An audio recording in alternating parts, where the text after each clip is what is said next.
Hi guys, so I wanted to come at you with my current reads. Currently, I am reading the third book in the Villain series. I think it's called the Villain series. Anyway,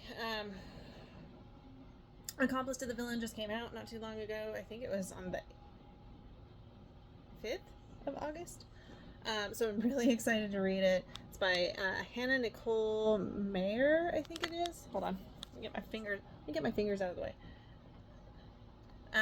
This is the first book in the series, Assistant to the Villain. The second book in the series is Apprentice to the Villain. And then, as I showed you, Accomplice to the Villain. The synopsis reads, Assistant wanted.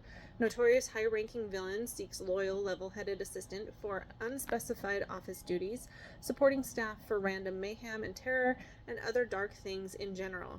Discretion a must. Excellent benefits. With ailing family to support, Evie Sage's employment status isn't just important, it's vital.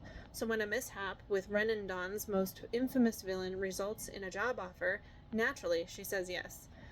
No job is perfect, of course, but even less so when you develop a teeny crush on your terrifying, temperamental, and undeniably hot boss. Don't find evil so attractive, Evie. Evie's the FMC. But just when she's getting used to severed heads suspended from the ceiling and the odd squish of an errant eyeball beneath her heel, Evie suspects this dungeon has a huge rat, and not just the literal kind. Because something rotten is growing in the kingdom of Renandon, and someone wants to take the villain and his entire nefarious empire out. Now Evie must not only resist drooling over her boss, but also figure out exactly who is sabotaging his work and ensure he makes them pay. After all, a good job is hard to find. If that didn't sorry, I'm looking at something. If that didn't tell you, the genre of the book, it is a romantasy. It's not. It's a slow burn romantasy, like slow, like for sake slow. But the witty banter, the really fun fantasy elements of it.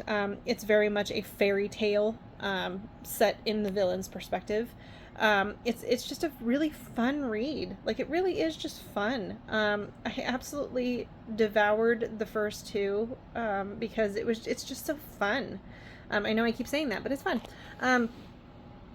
Truly though, the banter between everyone, the events that transpire, it really is a really easy read. And so if you get the opportunity to pick it up, it's a really good palate cleanser. It's really good for reading slumps. It's just really cute, and I adore it. I absolutely adore it.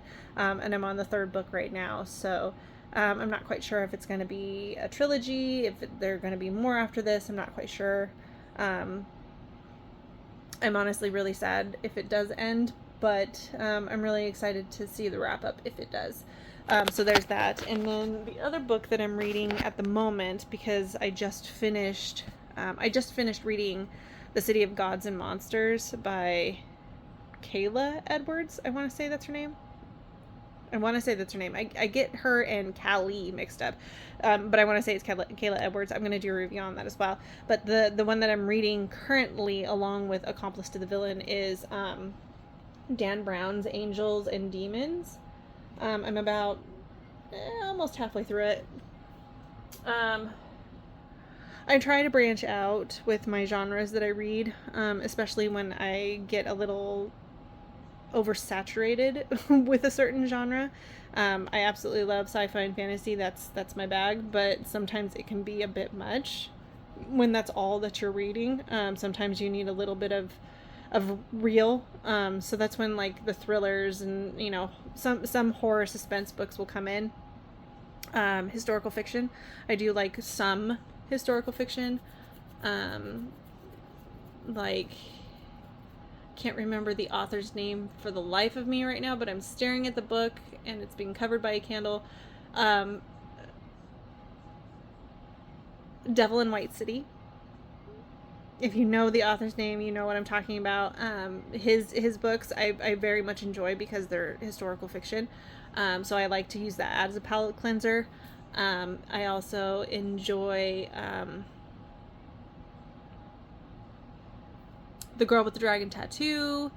Sorry, I'm blanking for some reason. Blake Crouch. I know he's on the sci-fi side, but it's a little bit more closer to real, human events, not, futuristic human events. So that's generally how I like to palate cleanse. But those are the two that I'm reading right now. I'm definitely interested in the historical aspect of Dan Brown's writing. I think it's very interesting.